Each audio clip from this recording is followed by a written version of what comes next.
years ago, I did a video on the best forehand distance driver. It's gone on to be, it was a 3-part series, and I whittled it down from 14 discs to I think 7 down to 3, and it has ended up being probably the most popular video series I've done. The first video I think has over 7,000 views, which is in my top 5 all time. And so I decided to do a slight tweak on that video a couple years later, because the one thing I get a little bit of a critique about it is that there's too wide of a range of discs.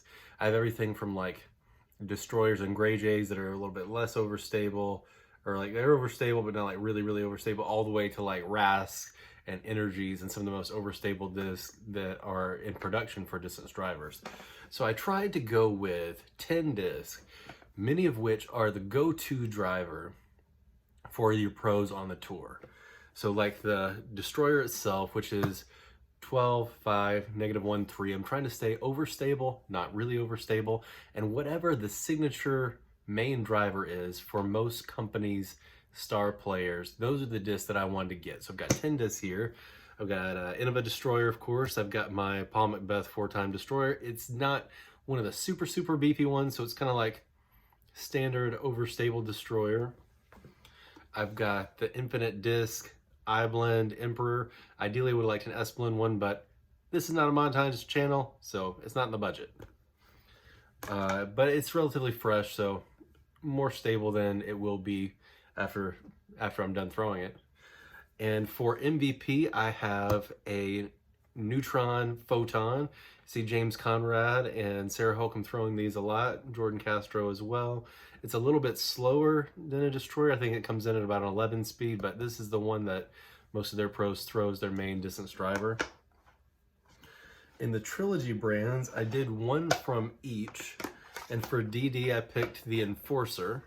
Now, I do think that maybe the Raider is the one, or Raider Defender might be the closest as far as numbers go, but if you talk to a lot of their players, you know, Ricky's got an Enforcer in his bag, Eric McCabe throws Trespass to Enforcer, Eric Oakley, that was his main disc, so I feel like without buying too many more discs, this was probably the one that most of their guys throw. From Latitude 64, I went with the Albert Tam Recoil. It's probably the least thrown of the 3 companies, but you do see a few guys, especially the European team, throwing the Recoil, and it's a really cool disc. It's actually a glow one with his zombie stamp there. And then representing Westside, we have the Giant. You see Matt Oram throwing the Giant. Nico Castro, when he was on the Westside team, threw Giants a lot. And the man himself, Johnny McRae, Disc Golf Santa, throws tons of Giants. For Discraft, we have the Zeus, real close to Destroyer in flight. So almost everyone on their team throws one of these guys. Representing Prodigy, I did the D2. Almost every Prodigy player throws a D2 of some kind or another. Representing Discmania, I had kind of 2 choices. I went with the Enigma. I could have also gone DD3, but DD3s are really expensive, and Enigmas are not that expensive. So I ended up going with the Enigma. The numbers on those are really close, and I also felt since the DD3 is awful close to the Destroyer and the Emperor, because the DD3 I have is the old Innova old DD3, not the new one, that this would be more fun to see. And then my sponsor, the Warbird. I've got the Bravo Warbird here, and decided to break it out for this one. And it flies really similar to a Destroyer. The numbers are the same and feels really great. So let's take them out to the field and see how they do. My format was to do 3 throws with each disc, and the best throw with each one was the one that counts towards whether they go forward or not. So I'm not doing an average, I'm doing the moment they shone the brightest. So one lucky throw could get them to the next round. I'm starting out with some like 70% flat forehand throws. Starting out with the Enigma here, get some pretty good turn out there, pretty nice, and gentle fade back. Next one here is the Zeus. Gets a little bit of air bounce and pretty decent distance for not much power behind it. Moving over to the Warbird. It hooks up a little bit quicker with a harder fade. Taking a look at the Giant here. Shows a little bit of turn, a little bit of drift, and a nice hard late fade. The Enforcer hooks up almost immediately and has the hardest fade. It's probably the most overstable of these discs. Onto the D2, nice smooth throw, gentle turn, and kind of a slow forward penetrating fade. Destroyer turns actually a pretty good bit. It was one of the longer ones in this first round. And the Photon actually gave a little bit more anhyzer than I meant to, and it turns all the way to the ground, but still gets out there pretty decent. Recoil, for whatever reason, kept riding this updraft from the left to right wind and did not go quite as far. Second round, putting some more pop on it. Still hitting them relatively flat, but pretty hard this time. And the Photon gets out there. It was stung. That was almost 470 feet. Enigma on this one was my longest throw of the day. It rides that wind and gets out there to 500 feet even. It actually might have been further, but hits this retaining wall down there and stops it dead. The Giant on this one rode pretty far to the left and then came back pretty late. It was like 465. And the Recoil finally got some turn out of it, but this one's still only about 400 feet. It just doesn't have the glide that some of the other ones do. The Zeus performed really well on this one. It was its longest throw. It was like 467 or something like that. Pumped the Enforcer out there pretty hard and low. It got out there like 420, but that's not going to get the job done against some of these heavy hitters. Big air bounce there with Warbird, and ends up by that red car down there, like underneath its door, almost 500 feet. D2 rides out there pretty good. Nice late fade, around 450. On these, I'm going for like a power hyzer, and the Giant got out there pretty good, but it'll be just a little bit short of some of the others. Going nice and wide there with the Enforcer. It rides out pretty well and whips back late. That's about 415. Trying a hyzer flip with the Emperor, and it doesn't quite get over, but penetrates okay. Zeus rides out there really nicely. It likes that line a lot. The power hyzer for the Zeus works well. And the Photon, not as long as the second round, but into the high 300s again on the hyzer line. Giant, I got that one turned a little bit. I actually did a huge skip off the road and went a pretty long way there. And the Warbird also kind of likes this line, but it just seems to like power. Put a lot behind it, and it really goes. And the Enigma riding out there really nicely as well. It was in the high 4s again. And the Destroyer actually had a pretty good throw here, but the camera got knocked over by the wind. Okay, guys, before we move on to the final results for the ones who will be moving on to video 2 and the ones that are getting cut here, I just wanted to thank you all. If you have been watching the channel over the last several years, I just crossed 400 subscribers, sitting at 410 right now. So thank you guys so much for subscribing, watching my videos.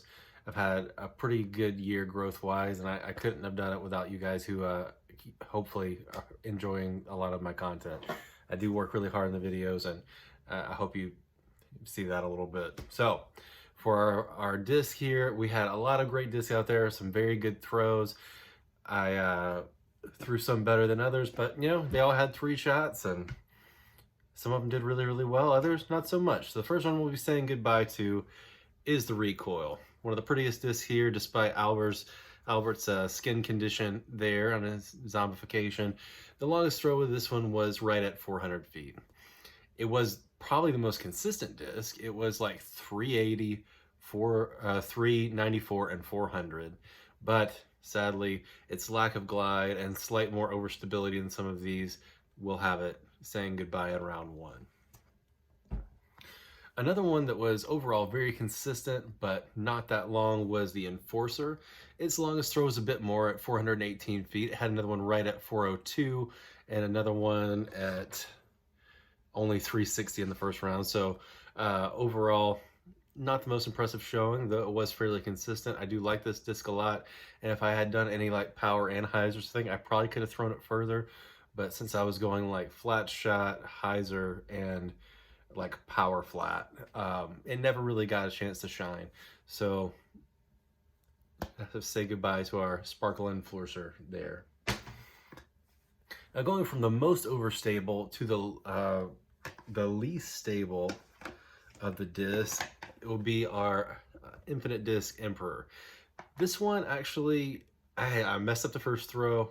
It turned over into the wind.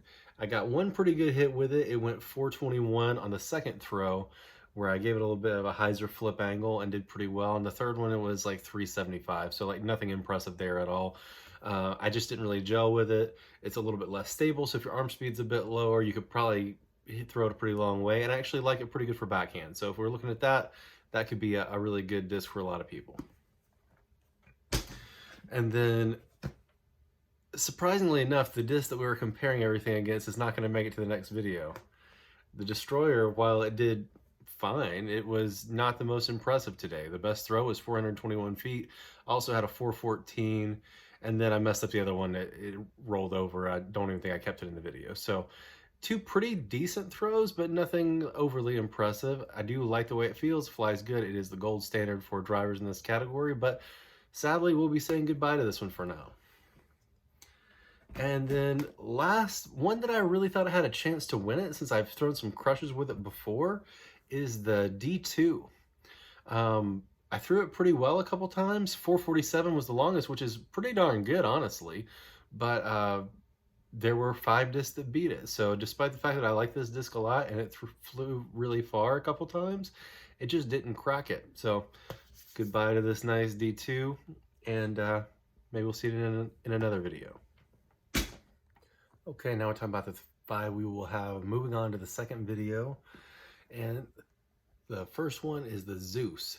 Now that one doesn't really surprise me. On my previous video series, it made it to the second round and actually had the longest throw of any of the 3 series.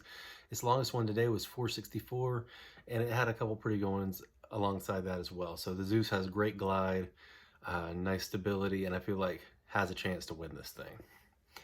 The next one is the Photon. The Photon actually had 2 kind of dud throws in the high 3s, like 375 and 380. Its best one was 467 on the second throw. It was a rocket. It got a little bit of air bounce and just kept on going. So we'll see if it can hang in there with the big boys. The next one is the Westside Giant. I feel like the Giant is a great mix of glide and stability. It's not as overstable as the numbers indicate. It says it's 13.514. It's more like 13.5, -1, 2.5, 3. So I feel like that's got a really good mix of numbers for max distance. It wasn't the best every time, but it was 478 on one throw, and it had another one around 450. So like it can go. The second one is by Lone Star Disc, my sponsor here, and it is the Warbird in the Bravo Plastic. The best throw with it was 489. It was an absolute scud, and it had another one that was 472. Its first throw was only 360, but the second 2 were both straight up bombs, getting near that 500-foot mark. Really impressive stuff from the Warbird. And the best one today, the biggest shocker of them all, the Discmania Enigma. It was the only one to crack 400 feet on all 3 throws. It was the only one to break 500 feet. And its throws were 431, 500, 489. So absolutely clicked with me today. Went really far, great glide. And it did not turn a whole bunch like I thought it could. And it doesn't fade that hard. So it just keeps penetrating for a long time. So overall, really impressed with the Enigma. Thank you guys for tuning in. The next one will be just those 5 discs. We're going to try them 5 throws each. Give them a real workout and see if my arm can hold up to it. Thank you for watching, and tune in for part 2.